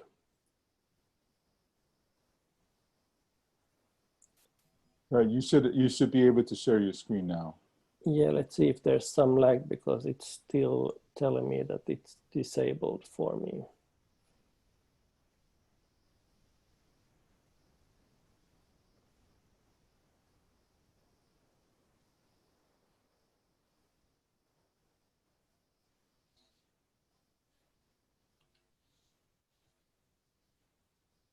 Nope, still not possible. Still not able to share your screen? Nope.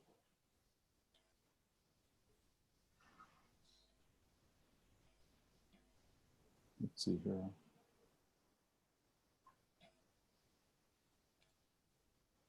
It says should be okay now, same permission. Now. So rest.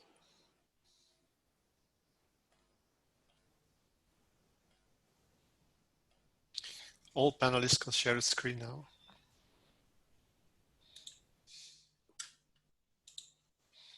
Yeah, Mikhail, can you share?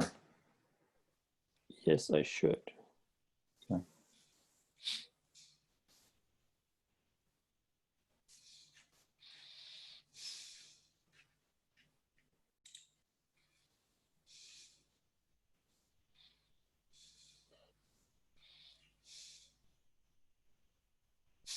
Okay, we're not seeing your shared screen. We see you. We see you. So you're using a dual screen. No, I'm on a single screen. Okay. But it's still giving me some issues. Just give me 1 second to.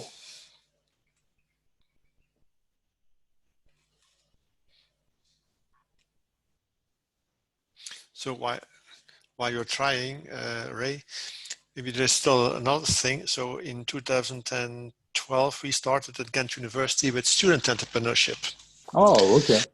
So creating spin-offs of the university, that's fine. You have something like 10 per year. But if you try to encourage the students to start their own business, you have like 200 per year. Oh, wow. Okay. And if you do this right, I think some of them will really grow fast, become scale-ups. And actually what we see now is that the students are now creating more businesses than the professors and the researchers. And that's an untapped potential. And that's not only in engineering, that's in every discipline you can imagine of the university. There are many entrepreneurial students. Yeah, that's great. It's actually, so in Pisa, for some, I was only 1 year that I had some students who basically took over the program. Oh, that's not true, no. Gabriele and his group, there's a bunch of, and I know Luca knows them as well, as Quartiero Fontani and a bunch of other people in the same department that Luca is in. Mm-hmm. That group actually did get funding for a program called Endure and Entrepreneurship, all student-led, all, you know, they did it. They did it after the program that I was involved in had formed. And, but it didn't actually progress to the degree to what you described again, which is actually closer to the model that I saw. Well, I spent the year at MIT as a visiting scientist and an executive in resident, sponsored by a major bank. I'm not an academic at all, and I probably didn't even belong there, but I spent a year there.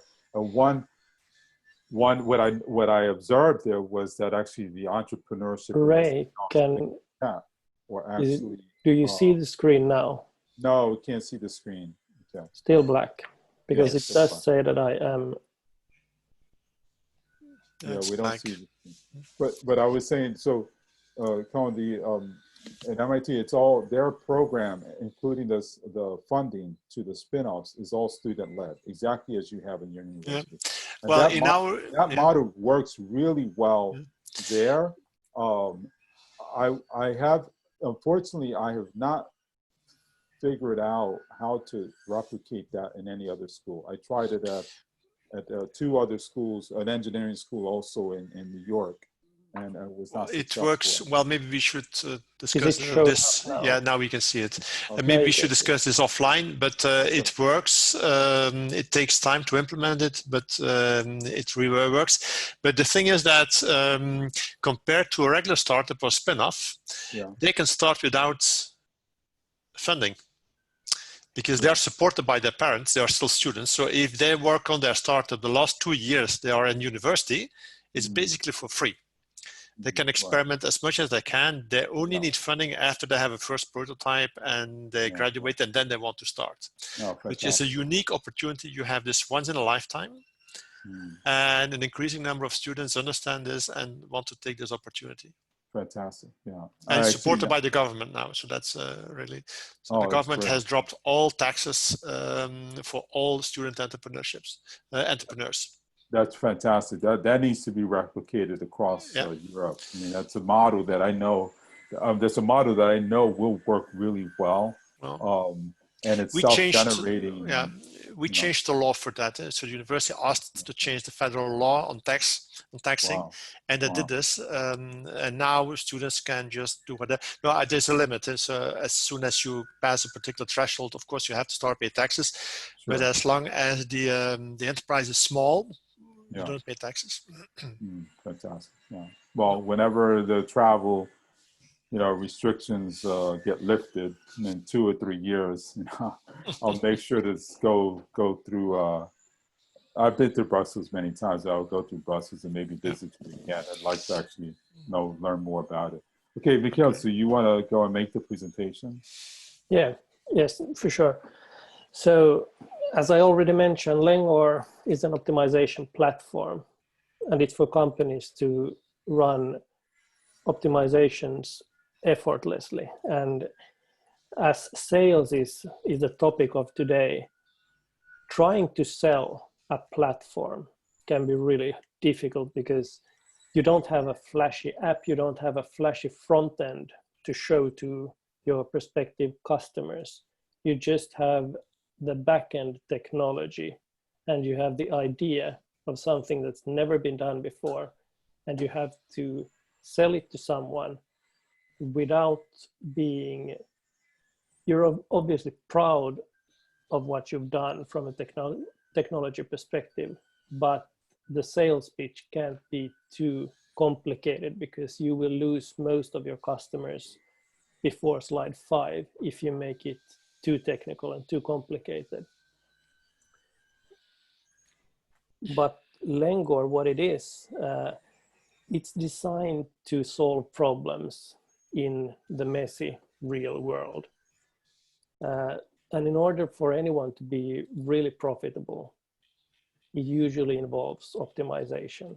And especially if we're talking about the developing world, data there is very unreliable or even unavailable. And this, first of all, it throws out artificial intelligence and machine learning straight out the bat because they need huge amounts of data to be working at all. And the other thing is that optimization, it becomes even harder when you try to model something in the real world where you have variance, you have randomness, you have people acting in surprising ways. So trying to include all that into the model without making it too complicated is very difficult. And then everything concerning optimization requires a lot of computation.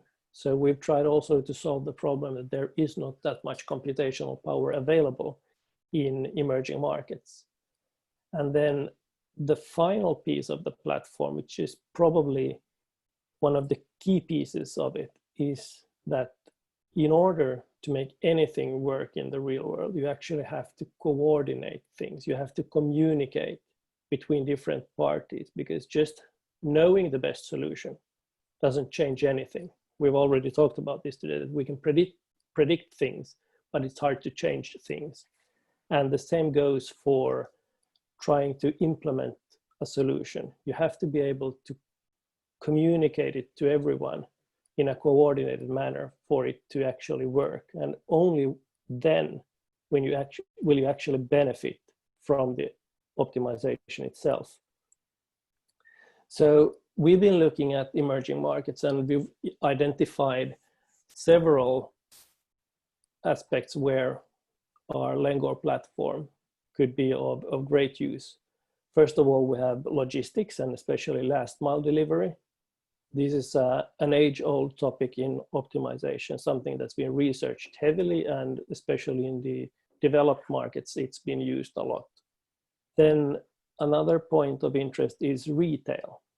Especially in emerging markets, retail is a huge employer.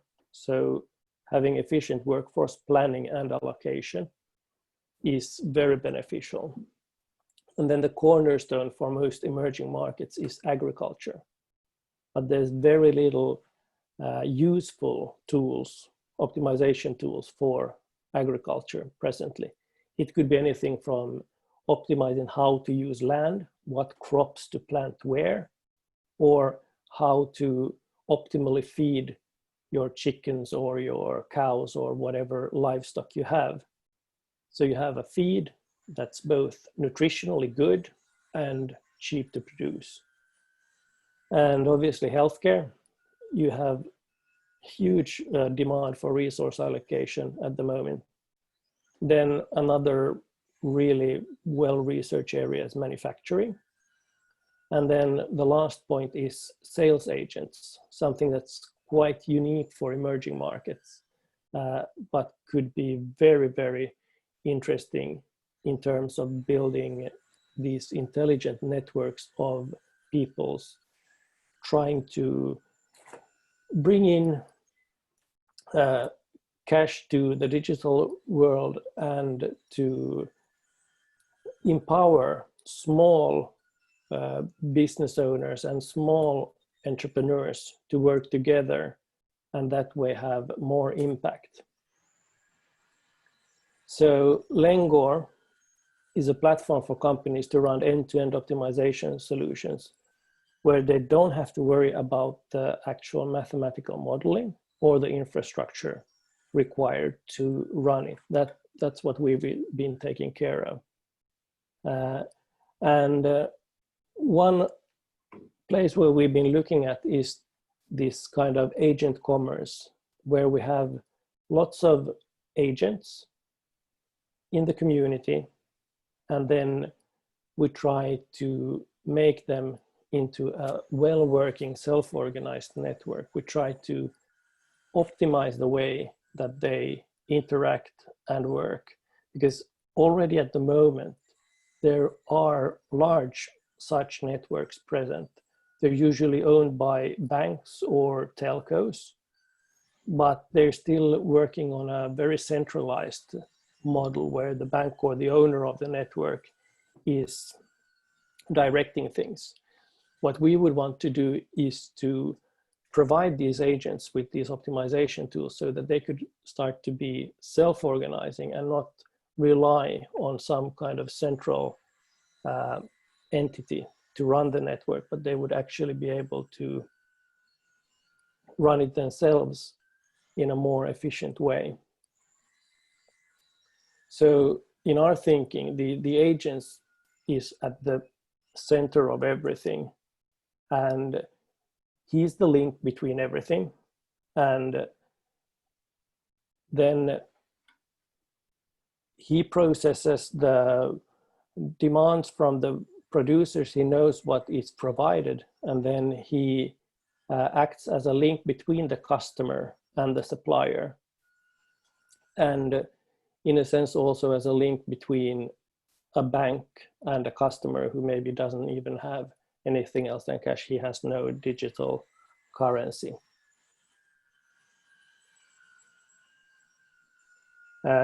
This is a very, very confusing architecture. It's not meant to be understood that easily, but this in a way tries to explain what the platform does. This is the whole supply chain of goods or services. But what we've done is that we've tried to identify small pieces, the colorful boxes, each their own optimization problem.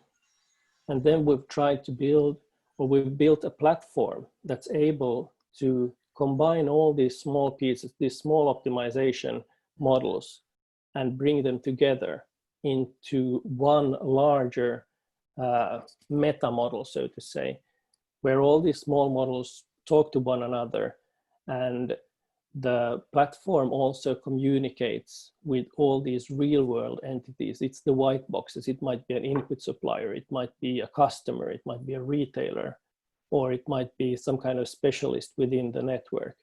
And all this is done through different state machines, who you can see them as the brain of the platform, that coordinate everything within the platform and then also to the outside. So what we've done is that we've identified 4 main challenges. One is data, because we know that in emerging markets it's unavailable and it's unreliable, it's fragmented, and it's not timely. The second challenge is the models. The models that are described in literature, in the academia, they're usually too simplistic for their real world use. And we've tried to fix this by, instead of trying to create complicated models, we take simple models and we combine them into more complicated larger models. Ray said this really well one time, and it's really stuck with me. He said that simplicity scales, complexity doesn't. And that's at the core of the platform. We try to make things simple so that they scale. We try not to overcomplicate things in the beginning. And then we have the coordination and communications piece, because we think that that's very, very important, that not only do we need to find good solutions, but even more importantly, we need to be able to communicate those results to the users. And we need to be able to bring in, to collect real-time data from our users to improve, continuously improve the accuracy of the models, but also improve the solutions that we're getting. And then the 4th challenge is computation. And our solution is that we're building the platform on Google Cloud, which means that we can offload some of the more computationally heavy things to data centers where we have enough capacity, and we don't need to solve those problems locally if there is not the computational power needed. So what we are proposing is an end-to-end solution that mitigates the problem of unreliable data. We have the optimization models required to model real-world problems that provide robust results. We also include the coordination and communications pieces to actually communicate and effectively implement the solutions from the models.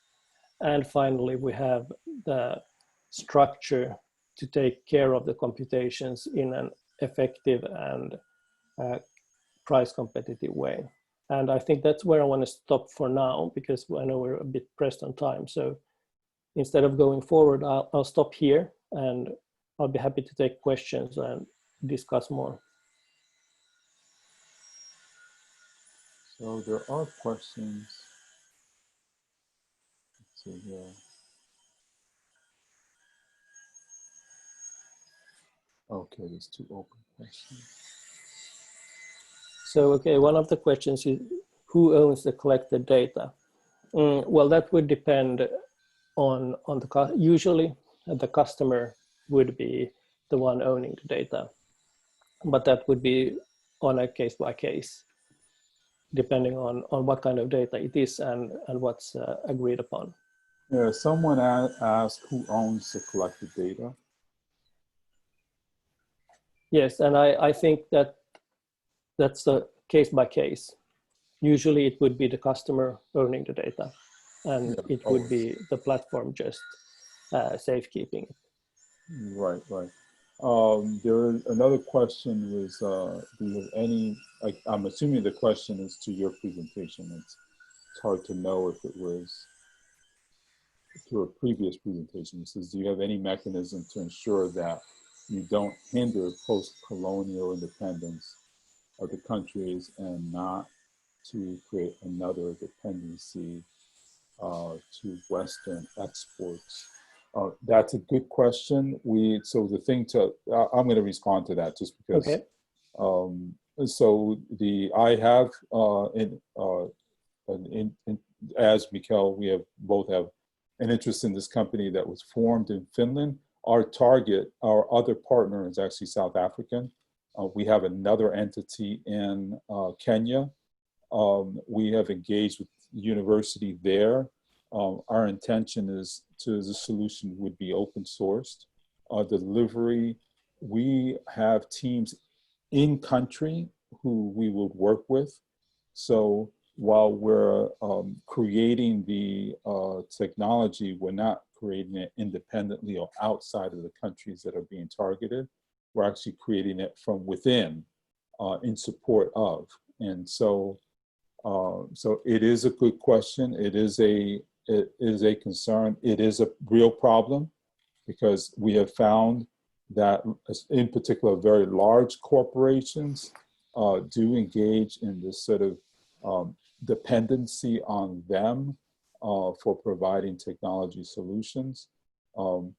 We're a small company, we're a small venture, so we can avoid that, and we also can't afford to do that, partly because the variations within the countries are such that if we take Kenya, for example, there's 5 main languages that 70% of the country speaks, but there's actually up to 60 languages that are spoken there, right? So we're talking about countries that are highly diverse in their cultures, in their languages. And one of the things that is missing in technology in general is all English focused, but when you go to the delivery in country, we have to recognize that these are very highly diverse environments.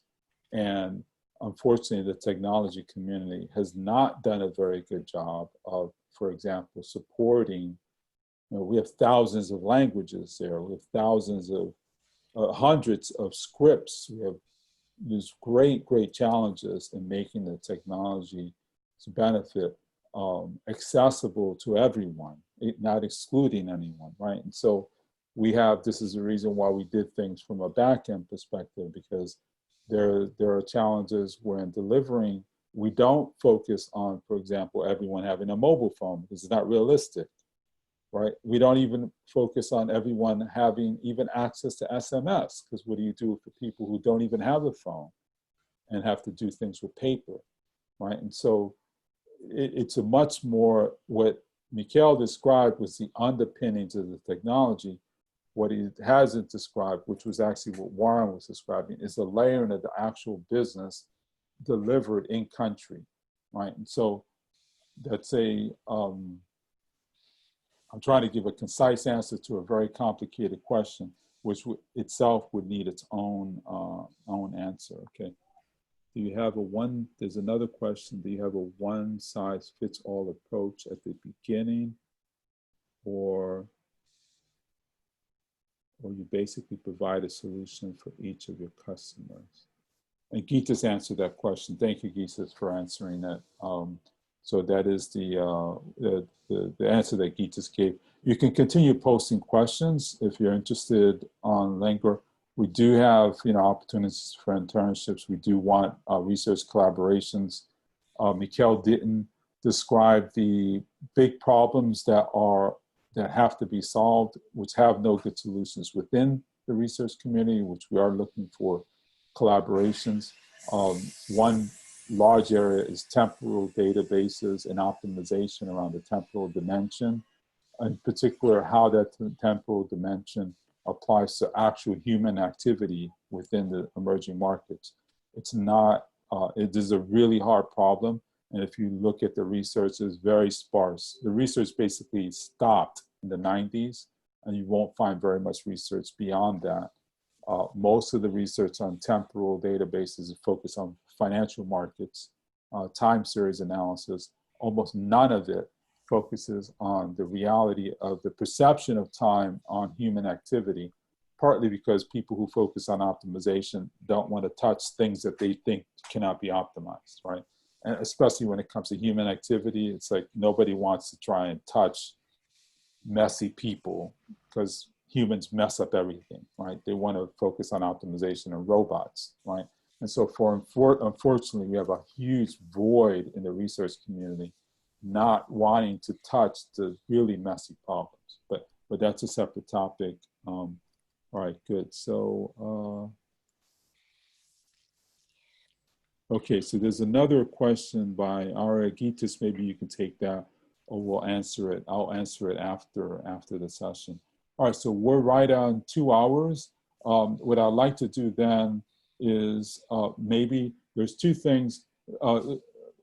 Luca, just by way of another, so the point of Mikhail's presentation, aside from the actual topic itself, was what I wanted everyone to see is how does a researcher think about a new venture, right? Obviously, he's coming at it from his expertise and competencies outward, right? And you could see that to frame it for a business audience, it would be quite complex because the business audience is going to have the background to really understand what he's suggesting there, right? And so we actually have, Kim had asked a question yesterday about selling to different audiences. We actually have a completely different presentation coming at it from the business side, which then butts up against what Mikhail showed. So, right? So I just wanted everyone to see that example. Maybe Luca, let's in closing up, we can continue maybe another 20 minutes.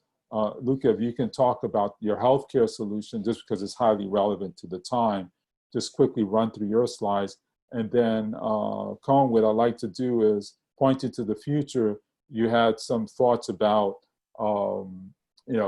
forecasting, insight, foresight, areas for people to think about, opportunities of the future. So I want to give you 5-10 minutes to sort of, suggest what people should think about as opportunities for the community to be thinking about, potentially creating businesses on. So Luca, do you want to talk about the healthcare? Can you do it in 5-10 minutes? Is that okay? You're on mute. You're on mute. Yeah. You're still on mute. Sorry. Okay. Take yourself on mute. It's okay now? Yeah. Yes, we can hear. Can you do it in 5-10 minutes just quickly so people Yeah, very quick. Okay. So I share my screen. So the point is that indeed the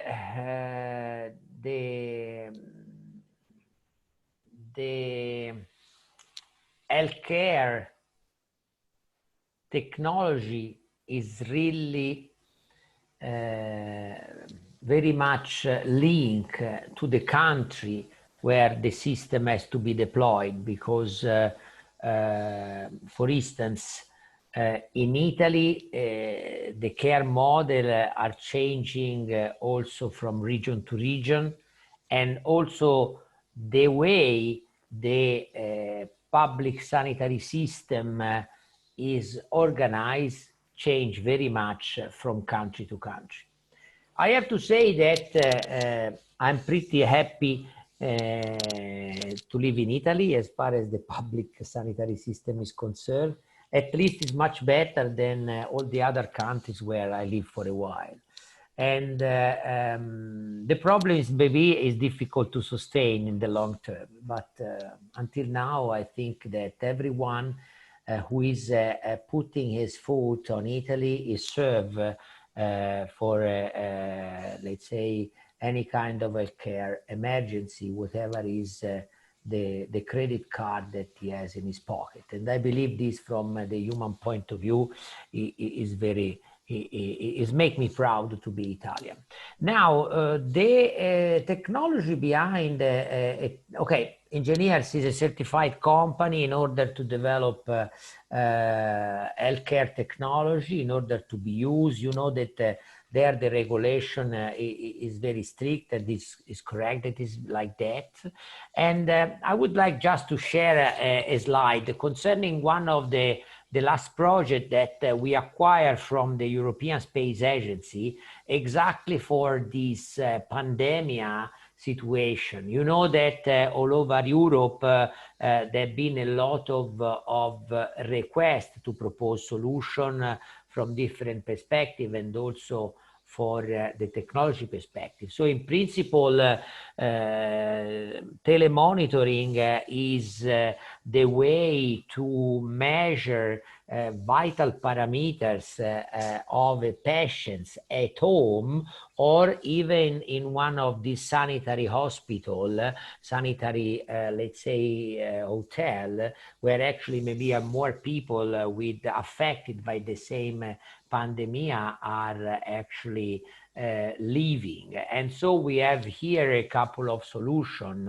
like the solution for home, where actually you have your own technology that at the end is an app that we call it Easy Care Home, where actually the medical practitioner can actually identify which are actually the kind of vital parameters to be measured along the day, and can control the result of these parameters from the web in the electronic medical record of the patients.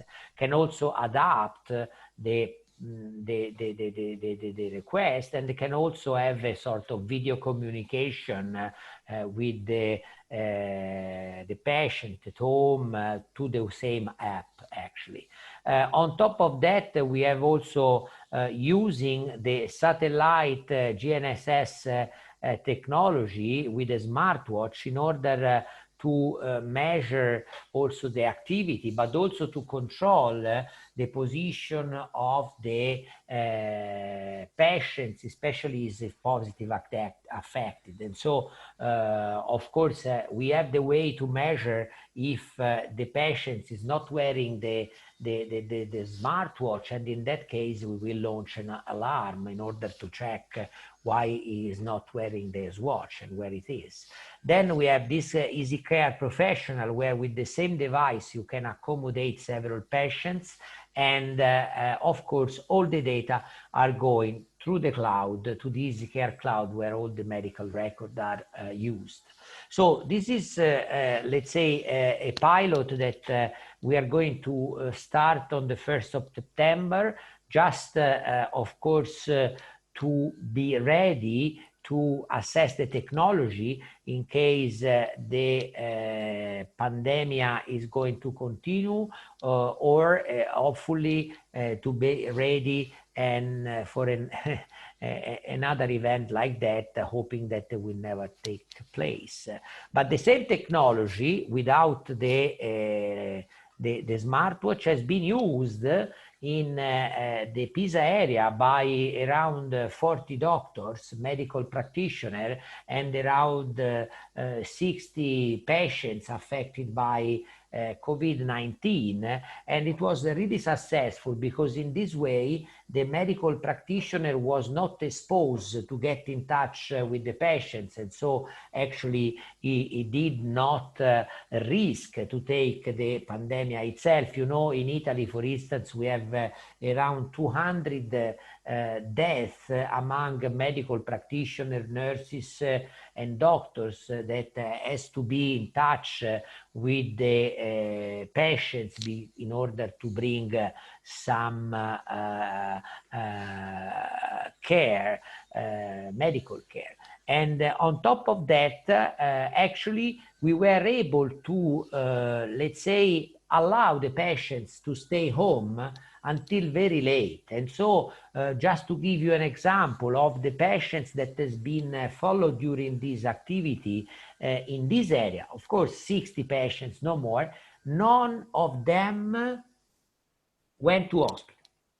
And this is very important also, not only for the person, but also for the hospital, that can be used in a proper way because of the emergency. You know that one of the critical issue with this, let's say, disease is the huge request of intensive care and pre-intensive care beds within hospital, and the difficulties to supply this technology. We were lucky in Italy because I have to say that we have been one of the first country in Europe to be affected by pandemic, especially in north of Italy, and unfortunately we have a lot of death. But to be honest, I think we have been very, very, very careful in following the direction of the government, that in this case, I have to say, it was very wise, because took a real group of experts, of doctors, of epidemiologists, and followed the rules. So this is in Italy, of course, to follow the rules is not our best.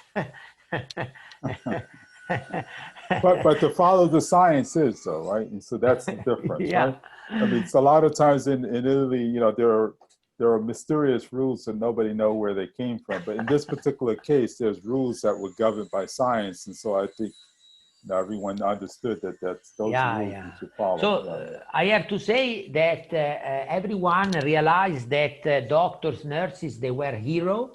I believe this was all over the world, but to be honest, we were affected by a very critical situation, and we were able to, let's say, limit the main problem just to few regions, because at the end of the day, all over Italy, we have pretty a quite easy situation to be managed in terms of hotels, hospital resources. Yeah. To be honest, we build up also new hospital in the north of Italy, and also, let's say, in other countries, in other regions that have been no used at the end of the story. But of course, this is a matter, it's better to be, in a certain sense, redundant, that to have less resources than needed. Yeah. No, thank you, Luca. I wanted everyone to get an example of the kind of work, you know, because you had described the sort of your journey, and then there were many things that are obviously highly technological and very sophisticated, but this is a case, this was an example that impacts real people, right? Yeah. So I wanted everyone to see that, you know, with all the brilliance and all the engineering and all the PhD and research and everything, in the end, there's actual people involved, and it's touching a real situation. And that situation, you know, what you could not have been, well, I mean, many people sort of predicted a pandemic many years ago. I don't know if you did, but obviously the solution that you have, you know, can contribute to a direction of what may get widely adopted in the healthcare industry as a general practice, and it may actually inspire other companies to try and do variations of this. So you have one example.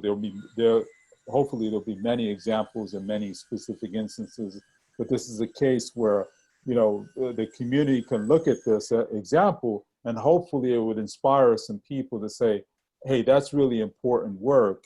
And look, I mean, you know, look at this example of someone who, you know, is an esteemed, you know, person, faculty, researcher, who now has started several companies, and look at what his company is doing, you know, that actually makes a difference, right? And so that's what I wanted to, you know, what Mikhail presented is kind of abstract. It does impact people's lives directly, and that's what we aspire to. But your example is very targeted, you know, almost like a punch in the face, like, okay, wake up.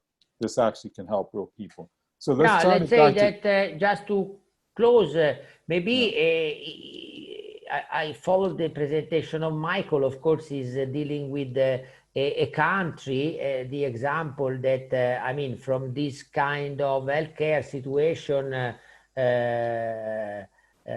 is not really well organized. So I believe that we can maybe provide, I mean, I think it would be important that Europe or other countries that are better develop in this kind of technology will try to help and to transfer this knowledge there, because there are a lot of humanitarian activity in Africa, but there is not enough. And so let's say that it would be important. For instance, engineers, I'm proud to say, since I'm not even any longer the CEO, that all the activity that engineers has done in Tuscany region for the COVID-19 has been done for free. And also because at the end of the day, we have the devices already, and the app is just software. And so I believe that very often when you have a crisis, it's very important to do, every one of us, to try to question ourselves if we are able to do something for the others. Of course, it's very inspiring, very inspiring. There may be things, I mean, we'll take it offline, Luca, but there is, I got a lot of ideas actually for things we can may possibly collaborate on. Absolutely. I mean, Mikhail, we didn't describe everything. Mikhail obviously did it very fast, but there's some things in the healthcare industry in Finland that we're considering. There's a foundation in East Africa that will also have access to, that we've had some discussions with healthcare clinics. So, you know, we'll take that offline, but there's some things I'd like to maybe talk to you about and explore some possibilities there. So let's close up with Cohen, if you want to talk a little bit about your thoughts on, you know, predicting the future or patterns that you see sort of, you know, projecting out forward in terms of suggesting areas of opportunity for the young minds in the community to be thinking about, reflecting, and collaborating on. Tomorrow there's a session on career, which I'm going to be, career options. I'm going to be participating in that for 5 or 10 minutes. I suggest anyone on this call who's interested in this topic should also join that session. But Cohen, if you can wrap up maybe 5 or 10 minutes on your thoughts on what kinds of things, you know, people who want to do, who maybe don't have an idea, don't have a business, you know, they saw a few examples, Mikhail, with what Luca just provided. But now I want to hear your thoughts on what you see as you know, future potential. Okay. Thank you. Well, it's pretty simple for me because we have been brainstorming on this question. You didn't know that for the last 3 months, because we are now in the process of writing the HiPEAC vision for 2021. And this is going to happen in this summer. So actually after this school, my next task is to write some chapters there. So for things that are going to be important in the coming years is, I think we have to develop towards technologies that put humans first. I think that's absolutely necessary. We have seen now in COVID, COVID has shown all the things that do not work well in countries, because it has stressed all our systems. In Belgium, for instance, it's the fact that we don't have a government, which is problematic. We have 9 ministers to order face masks. You guess, of course, eventually they could not order them. Another thing that Europe is doing is, for instance, their work on privacy and Gdpr. I think that's also something that puts our needs first. I think that's an important one. Of course, there is artificial intelligence. Everybody is talking about it. This is really transforming whole industries. And I think if you want to do something that can, in a growing market, I think this is definitely one of them. There are lots of opportunities, especially if you think about deeper neural networks and things like that. Also trustable systems. So the more systems we build, digital systems, and combine and connect, the more trustability is becoming an issue. Cybersecurity is also an issue, how to protect these systems. There are not too many startups in cybersecurity, I must say, especially in the domain of Internet of Things, which is notorious for not being safe and not being secure.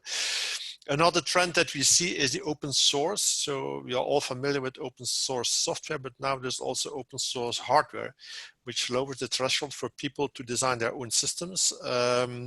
So there's a huge need, and that matches well with the need for dedicated hardware for IoT systems, for CPS systems. There is a huge need for design tools, because once you have to design your hardware, the hardware yourself, and also write the software for it, you need tools. So there's an open space there. That's something we identified. Combined with that, there's also tools to fight complexity. So the systems that we are building now are so complex that in many cases they cannot be understood by humans anymore. So we need really tools to understand complexity and to deal with complexity. Also to model the physical world. You have the digital twins, they call it. You also need this if you want to build effective cyber physical systems, because there's also the environment is part of that. Another thing that that is for sure coming in our direction is that everything that has to do with environment first, the sustainability. And in Europe, that's now made very concrete by the European Green Deal. So the European Commission is going to put lots and lots of money in making the European economy and society more eco-friendly. Sustainability. When we talk to companies, they say, well, if you do not have sustainable products, you will not be able to sell them anymore. So recently we got a talk from, I think it was Kony. They make the elevators and the escalators.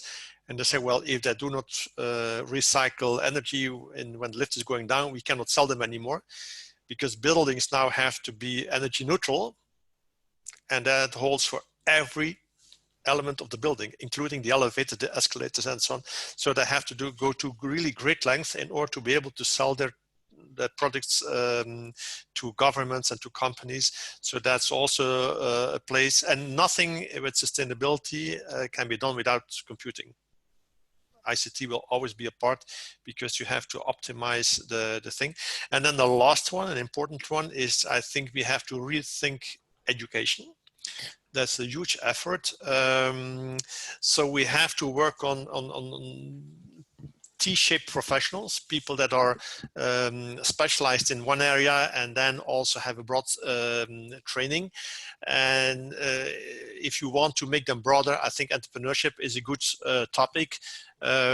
So the European Commission has the 8 essential competences for the 21st century, and digital competences are one of them. Entrepreneurial competences are another. I think all universities should work on that, definitely, on these key competences. Another thing is lifelong learning. I think in many countries we missed an opportunity. In all countries, I think we missed an opportunity now during the COVID lockdown. This was actually the perfect opportunity to retrain people. They were at home anyhow, but very few countries have taken that opportunity. Also, there was no offering, I think, for people who were just at home for 3 months to learn new skills. I think that actually Europe has an advantage. I think we have a very good higher education system. There are many people with a higher degree in higher education. I think we could have the best trained workforce of the world. If you look at the top 100 universities, half of them are in Europe. I think the very best ones are in the UK and in the US. But if you go beyond the top 10, the majority is European. So this is really an asset that we have here in Europe. And we should really use this in order to improve the training level of European population. And I think another role that university could play, but that's more at the strategic or at the policy level, is that there is the so-called triple helix, where the universities, the governments, and the industry works together. And I think the universities should feed the regional entrepreneurial and innovation ecosystems. That's very important by delivering the right profiles for the startup companies and the local companies, and also by creating spin-off companies, and also by encouraging the students, the undergraduate students, to create their own business. So I think a university can play a very important role there. And I think Europe is thinking in that direction. So I see documents recently over the last 2 or 3 years where really they want to do this. And say, well, you have a region, you have university, and that university should also play that role. and not necessarily try to create a unicorn company, but maybe better try to create 1,000 smaller companies absolutely. that are more resilient. And so that's what I think these are areas where we could invest in for the coming next 10 years. Are you putting out for the HiPEAC community? Are you putting out a report or something? Yeah, there will be a report. It will be published in January. Okay. Every year at the conference. Yeah. Okay. And is there, January, okay, so in 2021. Yeah, well, it's 200 pages, so we start writing now, and we will deliver. Well, it has to be printed, layouted, and so on. So there is a whole process. In September, we will have our own internal draft, and then we are asking for feedback from different stakeholders. Yeah. Will it include a section that was kind of suggested? Because I mean, so thank you for all, for the sort of pointing. These are all areas of huge opportunities.